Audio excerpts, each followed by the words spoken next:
Kuri ubu ngubu umuhanzi wanyu The Ben aherereye muri Indonesia aho bita i Bali, aho kuri ubu ngubu yagiye kuba ashutinga indirimbo ebyiri yitegura kuba yashyira hanze.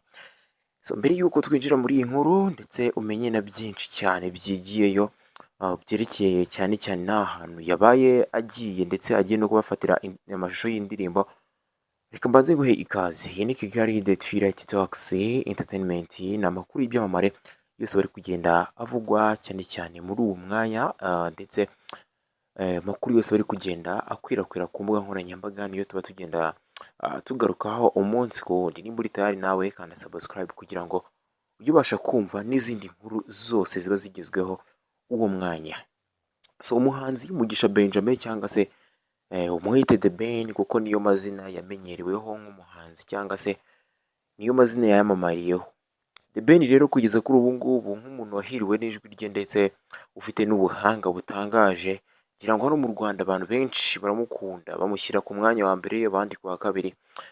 Mbese nyine ubona ko ari umwe mu bahanzi navuga ngo b'abahanga hano mu gihugu cyacu cy'u Rwanda dufite. Kuri ubu ngubu rero nyuma y'amezi 9 yose nta gikorwa ari gushyira hanze, byongeye kwemezwa ko ashobora kuba agiye gushyira hanze izindi ndirimbo zigeze kuri ebyiri. Izi ndirimbo zose bikaba bivugwa ko videwo zazo zizafatirwa ahantu hitwa i Bali, akaba ari muri Indonesia, akaba ariho hantu The Ben yagiye kuba afatira amashusho y'izi ndirimbo, dore ko ahangaha i Bali ari kamwe mu gace navuga ngo k'ubukerarugendo cyane cyane, dore ko mu hantu heza cyane mu isi ni ahantu haza mu myanya ya mbere, ari hamwe mu hantu havuga ngo hakurura ba mukerarugendo cyane, nk'uko twakomeje kugenda tubitangarizwa n'imbuga nyinshi zigiye zitandukanye zakomeje kugenda zisohora aya makuru. Rero The Ben hano ntabwo yagiye wenyine, ahubwo yajyanye n'umufasha we witwa Uwikeza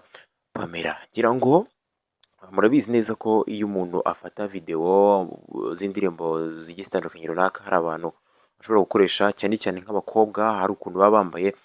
Rero byabaye ngombwa ko yifashisha uwitwa Pamela kugira ngo azaba hari nyine akurikirane ikintu cyose umunota ku wundi. Wenda simvuze ko wenda ashobora kuba yafuha n'iki, ariko hano uhita ubyumva neza ko bagiye mu kiruhuko, ndetse ngira murabizi neza ko The Ben, uwitwa The Ben ari kwitegura igitaramo n'ubundi ngarukamwaka ajya akunda gukorera hariya muri BK Arena, dore ko ari igitaramo navuga ngo kigiye kuba ku nshuro ya kabiri.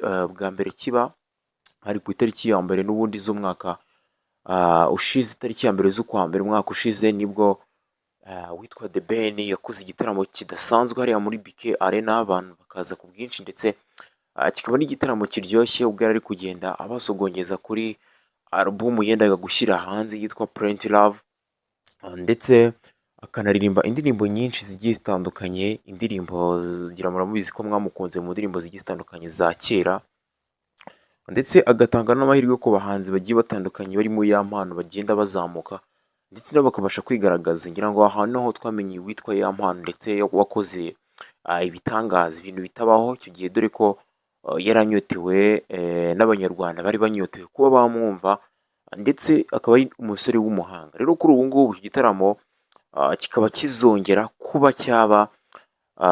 Kuri ubu rero uwitwa The Ben akaba ameze nk'uwafashe akaruhuko akajya kurukira hariya muri Indonesia, muri ibi bihugu navuga ngo igihugu navuga ngo gifite umurwa, navuga ngo ahantu heza cyane kabisa abantu baruhukira. Ndetse The Ben ntabwo yagiye wenyine, ari kumwe n'umugore we, ndetse akaba yajyanye n'undi muntu uzamufasha gufata amashusho witwa Director God. Ngira ngo Director God ni umwe mu basore bamenyereweho cyane gufata amashusho hano mu gihugu cyacu cy'u Rwanda, ni umwe mu basore babigize umwuga, ubona ko kabisa akora ibintu biri international. Ndetse izi ndirimbo ebyiri The Ben agiye gushyira hanze bikaba bigaragara yuko bishobora kuba byavana umuziki we ku rwego rumwe bikawugeza ku rundi rwego. Ngira ngo murubyibuka ejo bundi yatanga ikiganiro ari kumwe n'uwitwa Tycoon, avuga ko nyine Diamond icyo amuziza ari uko adakora cyane, avuga uti amfata nk'umuntu udakora cyane ariko atari ko nkoze cyane, ati nagera ku rundi rwego kubera ko yabashije kuba yabona ubuhanga budasanzwe uyu Mugisha Benjamin afite.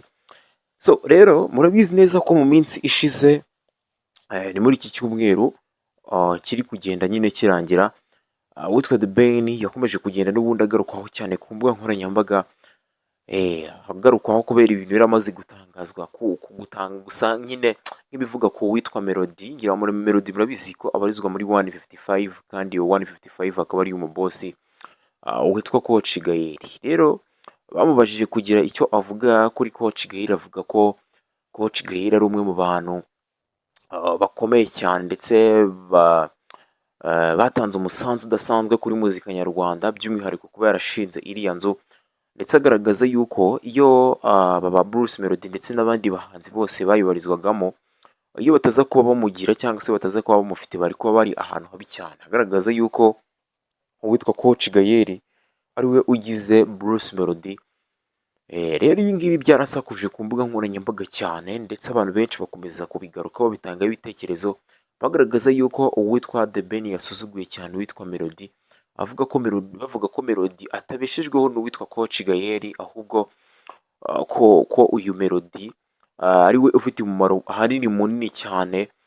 Iyo ataza kuba nyine Melody ntabwo ubundi Coach Gaël twari kumumenya. Rero The Ben yabaye nk'ubivuga gutya, abantu benshi bahita bamusamira hejuru, babigarukaho cyane ku mbuga nkoranyambaga, ndetse bagaragaza yuko yaciye amazi uwitwa Melody. Uyu Melody nawe akaba rero ari umusore navuga ngo umaze amezi menshi nawe nta gikorwa cye turi kugenda tubona, usibye indirimbo nabwo yakoze remix yitwa Kuba Nisindiye, ndetse n'indi yigeze kuba atangaza yitwa Pom Pom, ndetse akaba ayifatanyije n'uwitwa Diamond, ariko iyo ikaba yarahize mu kirere. Bigaragara ko uyu mwaka ugiye kuba urangira nta ndirimbo n'ubundi ashyize hanze. Ngira ababizi neza ko umwaka utangira nibwo yasohoye indirimbo, rero usibye izo ngizo nta zindi ndirimbo aheruka kuba yashyira hanze. Ameze nk'uyu The Ben nawe ugiye kumara amezi 9 nta ndirimbo ashyize hanze. Rero navuga ko kugeza kuri ubu ngubu bari mu gatebo kamwe, abantu bagiye bakunda kubagereranya,